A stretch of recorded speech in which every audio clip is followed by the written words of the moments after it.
시편 14편 묵상. 하나도 없도다. 시편 14편 1절 선을 행하는 자가 없도다. 시편 14편은 충격적인 선언을 합니다. 시편 기자는 다 치우쳐 함께 더러운 자가 되고 선을 행하는 자가 없으니 하나도 없도다 라고 말합니다. 하나도 없도다. 마치 이것이 충분히 강조되지 않은 것처럼 이 주장은 시편에서 다시 반복되므로 누구도 오해할 수 없도록 만듭니다. 이게 무슨 서술이란 말입니까? 선을 행하는 자가 아무도 없습니까? 여러분은 자신을 선한 사람이라 말할 수 있습니까? 우리는 여러 가지를 가리키며 우리가 남을 도왔던 일, 시간과 에너지를 우리의 도움을 필요로 하는 이들에게 준 것들을 말할지 모릅니다. 우리는 또한 우리가 하지 않은 남을 해할 수 있는 악하거나 무법적인 행동들을 가리킬 수도 있습니다. 우리는 온전하지 못하지만 우리가 정말로 그렇게 악합니까? 다윗은 모든 사람의 마음이 더럽다고 선언합니다. 이러한 점에서 시편 14편을 동의하는 것은 쉽지 않습니다.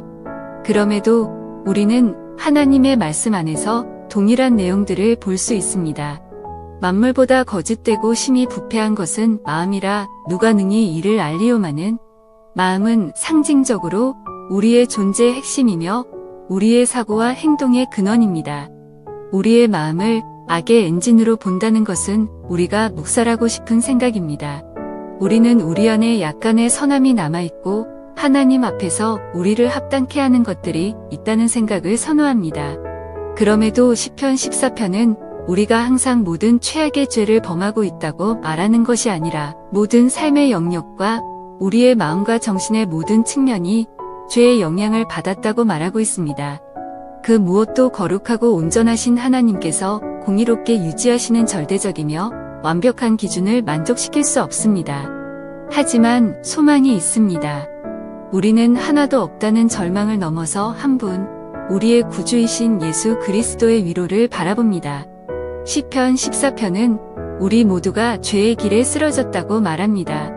예수님께서는 결코 그러지 않으셨습니다. 오직 그분만이 사고와 말과 행동에서 온전하심으로 하늘 아버지의 칭찬을 받으셨습니다. 이는 내 사랑하는 아들이요 내 기뻐하는 자라. 시편 14편의 선언은 우리를 좌절시키거나 쓰러뜨리는 것이 아니라 우리에게 예수 그리스도를 보도록 가리킵니다. 우리가 가치 있다는 자신의 주장을 버림을 통해 우리는 진정한 선의 원천을 얻을 수 있습니다. 이 얼마나 은혜로운 축복입니까? 악인들에게 먹힘. 시편 14편 4절. 죄악을 행하는 자는 다 무지하냐 그들이 떡 먹듯이 내 백성을 먹으면서 여호와를 부르지 아니하는도다. 다윗은 시편 4절에서 매우 특이한 표현을 사용합니다. 그들이 떡 먹듯이 내 백성을 먹으면서 그가 의미하는 것은 무엇입니까? 왜 이러한 표현을 사용했습니까? 기본적인 의미는 하나님의 백성들이 그들을 고려하지 않는 이들로부터 학대받았다는 것입니다. 그들은 가난한 자와 무력한 자들을 사람들이 식사를 하는 것과 같이 잡아먹었습니다. 이 구절의 충격적인 부분은 하나님의 백성을 박해하는 이들이 이방인들이 아니라 그들과 같은 민족이라는 점일 것입니다.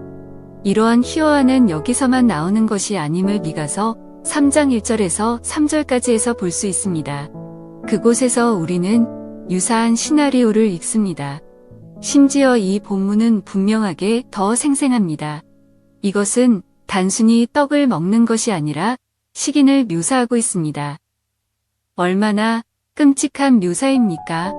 때때로 우리는 잘 알지 못하는 사람들로부터 상처를 입을 수 있으며 그러한 것을 다스리는 것은 어렵습니다.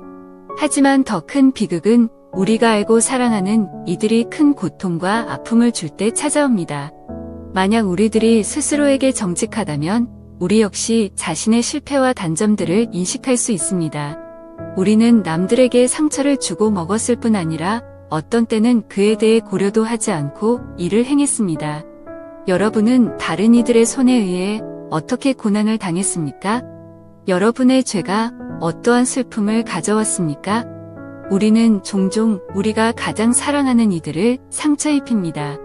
주 예수님께서는 이 땅에 오셨을 때 이와 유사한 상황을 마주하셨습니다. 그분 자신의 백성들이 그분을 거부했으며 이사야 53장 3절의 예언이 충족되었습니다. 그는 멸시를 받아 사람들에게 버림받았으며 강고를 많이 겪었으며 질고를 아는 자라. 그분의 가장 큰 고통과 고난 속에서 제자들까지도 그분을 저버렸습니다. 그럼에도 복음의 기적은 예수 그리스도를 믿는 자들에게 새롭고 영원한 삶의 분명한 약속이 있다는 것입니다. 그분께서는 언젠가 다음과 같이 말하셨습니다.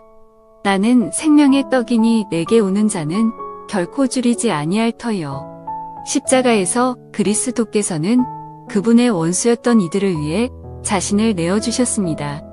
그분께서 잡아 먹히심으로 우리는 그분이 주시는 유익들인 죄에 대한 용서와 영원한 생명으로 가득 차게 됩니다. 여러분은 학대받을 수도 있으며 때에 따라 심지어 완전히 압도된다고 느낄 수도 있습니다. 그럼에도 예수 그리스도께서는 하늘로부터 오신 떡으로 이 땅에 오시고 정복하셨습니다.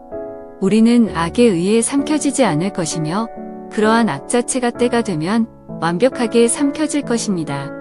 사망을 삼키고 이기리라. 사망아 너의 승리가 어디 있느냐 사망아 내가 쏘는 것이 어디 있느냐.